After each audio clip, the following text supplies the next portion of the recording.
Today, I want to talk about limits at infinity and how we can work with them. So let's get into it.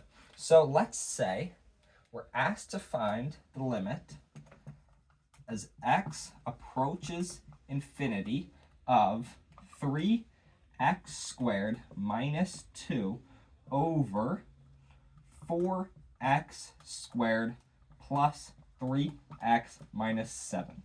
Okay, how do we solve for this? How do we figure out what this equals, right? Because we have x approaching infinity, right? And we can't just substitute in infinity, at least yet. It's going to be a lot to work with. So what we want to do is we're going to take a look at the denominator and we're going to say, okay, what is the biggest x in the denominator? So there's a 7 over here, no x there. There's a 3x here, right? So that this is just a standalone x. It could be the biggest, but then we have this x squared right here. So x squared is the biggest x, right? It's to the highest power, that's what I mean to say, in the denominator. So that's what we're going to divide by. We're going to divide by x squared. So then we can say that this equals the limit as x approaches infinity of 3, because 3x squared divided by x squared is just 3, over 2, minus 2 over x squared, over, then 4, then minus 3 over x, then minus 7 over x squared. Okay, now we can substitute in infinity. But what I really want you guys to think about is what happens as x approaches infinity when we have these things being divided by x. Well, if you take 2, right, or take any number, and you're dividing it by a number that gets larger and larger and larger, right? So you have 2 over 1, right? You have just 2. You have 2 over 2, you have 1. You have 2 over 4, you have 1/2, right? It's the number, right? The output is getting smaller and smaller and smaller, and it's approaching 0, right? So as x approaches infinity, these will approach 0. So we can remove all of these, and we're just left with this 3 over 4. So it'll equal 3 over 4. And that's our final answer. So that was a pretty easy problem. So let's do another one. Let's do limit as x approaches infinity, 3x minus 2 over the square root of 2x squared plus 1. Okay? So now we're still going to do the same process, but there's a curveball thrown in there, because now we have a square root in the denominator. So now you have to decide, are we going to be dividing by x squared, because there is in fact an x squared in the denominator, or are we going to be dividing by x, because we're taking the square root of x squared? We're going to be dividing by x, okay? But more specifically, what we're going to be dividing by is the square root of x squared, right? So in the top, right, we can just say, so we're going to say that this equals the limit as x approaches infinity, right, of 3 minus 2 over x, and then since there's a square root here, we can just automatically put it in there, the square root of 2 plus 1 over x squared, okay? Now this is what we're working with. So now what we have to do is just the same thing as last problem. Just think about, okay, as x approaches infinity, this will go to 0, right? As x approaches infinity, this will also go to 0, right? Then we're just left with 3 over the square root of 2, and you can rationalize the denominator if you want, and you get 3 root 2 over 2, right? So that was pretty easy again. So let's do one more problem. Actually, we'll do a few more. Let me just turn the page, see what we'll be working with.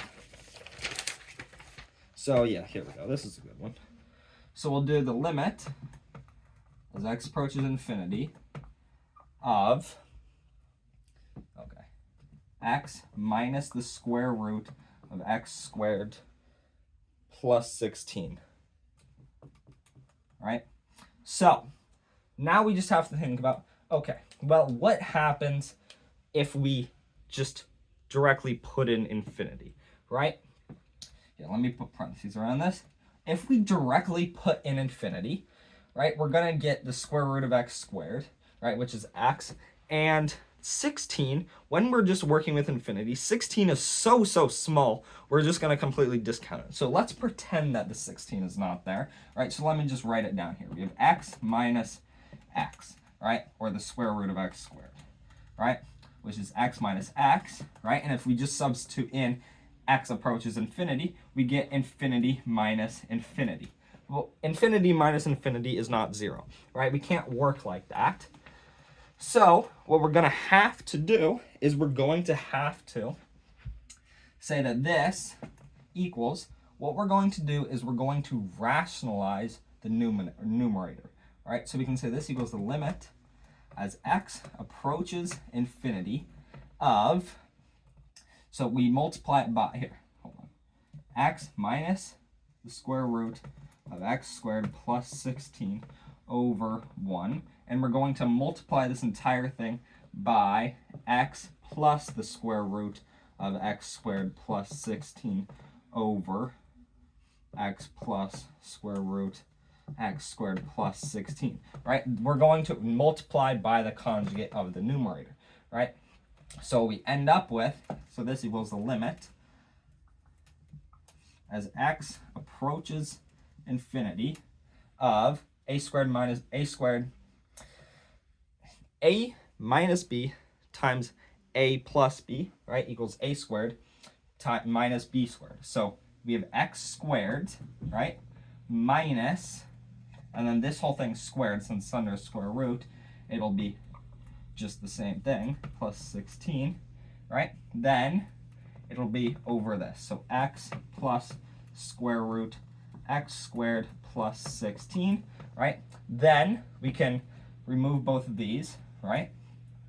And then we can say this equals 16 over x plus the square root x squared plus 16.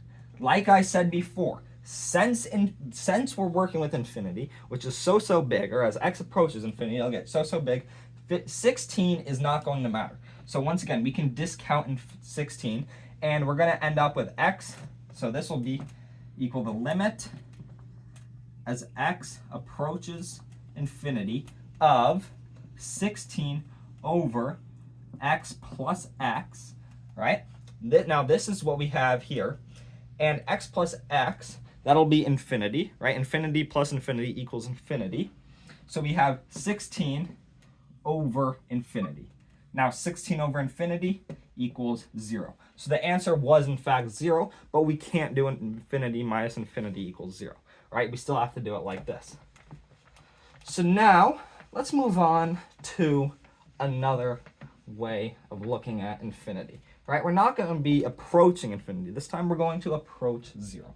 So let's start off with something very basic. The limit as x approaches 0 from the left, or sorry, from the right. And our f of x, right, our function is 1 over x. So in the past, what you've done before, right, is you said, okay, well, we can directly substitute in 0, and we get 1 over 0, right? We can't divide by 0, so it doesn't work, right? It doesn't exist. This time, what we're going to do is now, since we're actually calculus students, what we're going to do is we're going to be more specific, right? We're not going to say doesn't exist. What we're going to do is we substitute in 0, so we get 1 over 0 from the right. Now what I want you to think about is we have 1 over 0 from the right. So what happens as numbers get closer and closer to 0 from numbers bigger than 0? So you divide 1 by 0.1, right? Then you divide 1 by 0.01, then you divide 1 by 0.0001, right? What happens? The number gets bigger, right? We're approaching infinity. So we can say that this equals positive infinity, right? Then let's do that same problem, but this time we'll do the limit as x approaches 0 from the left of 1 over x, okay?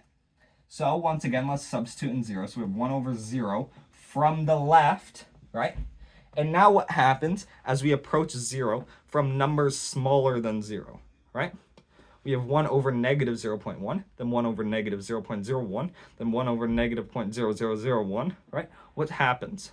The numbers get bigger, but they're negative. So we're approaching negative infinity, right? The numbers are getting smaller, is what I mean to say, right? So this is our answer now. We have negative infinity. We're not going to say does not exist or undefined. We're going to say negative infinity. Let's take a look at one more example, right? And let's look at, let's see. The limit as x approaches pi over 2 from the left of tangent of